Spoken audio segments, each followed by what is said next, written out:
Operation సింధూర్లో భాగంగా పాకిస్తాన్లో జరుగుతున్న యుద్ధంలో గోరంట్ల మండలం కల్లితాండ గ్రామానికి చెందిన వీర జవాన్ మురళీ నాయక్ వీరమరణం పొందడంపై రాష్ట్ర బీసీ సంక్షేమ శాఖ మంత్రి ఎస్ విచారం వ్యక్తం చేశారు. బాధిత కుటుంబానికి రాష్ట్ర ప్రభుత్వం అండగా ఉంటుందని స్పష్టం చేశారు. గోరంట్ల మండల కేంద్రంలో మురళీ నాయక్ విగ్రహాన్ని కూడా ఏర్పాటు చేయనున్నట్లు మంత్రి తెలిపారు.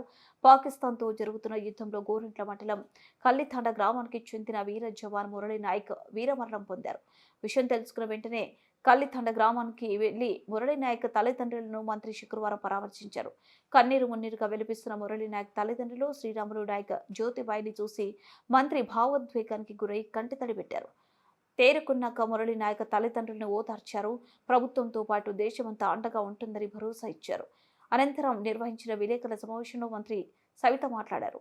తమ ఏకైక బిడ్డ యుద్ధంలో వీరమరణం చెందడంతో మురళీ నాయక్ తల్లిదండ్రులు శ్రీరాములు నాయక్ జ్యోతిబాయి కడుపు కోత వర్ణానిద్దాం అన్నారు. దేశం కోసం ప్రాణాలు అర్పించిన మురళీ నాయక్ను సూర్యచంద్రులు ఉన్నత వరకు గుర్తించుకుంటామన్నారు. మురళి ప్రాణత్యాగం వృధా కానివ్వబోమని, శత్రువును చిత్తుగా ఓడించిన తీరుతామని తెలిపారు. పాకిస్తాన్ జరుగుతున్న ధర్మ యుద్ధంలో కేంద్ర ప్రభుత్వానికి సైనికులకు రాజకీయాలకు అతీతంగా అండగా ఉండాలని మంత్రి సవిత పిలుపునిచ్చారు.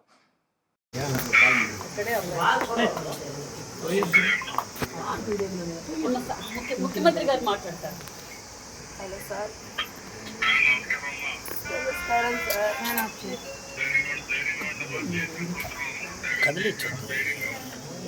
ధైర్యం ఉంటుంది సార్. వెళ్ళిపోయా స్వామి.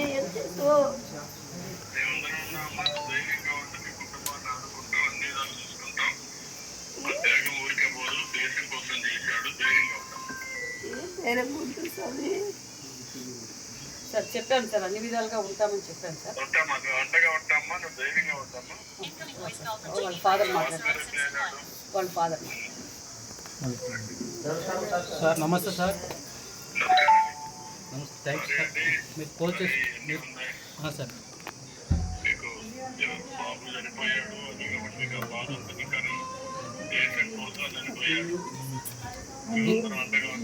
దేశం కోసం చనిపోయాడు సార్. కానీ మేము అనాథలు అయిపోతాం సార్. ఉండే కూడా కూడా సార్. ఇద్దరు ముగ్గురు ఉంటే బాధపడినా సార్. ఏం చేయాల?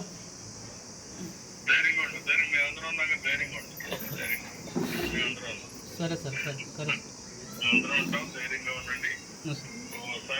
కొన్ని జరగాల్సిన సంఘటన జరుగుతాయి. జరిగినప్పుడు అందరూ ధైర్యంగా ఉండాలి.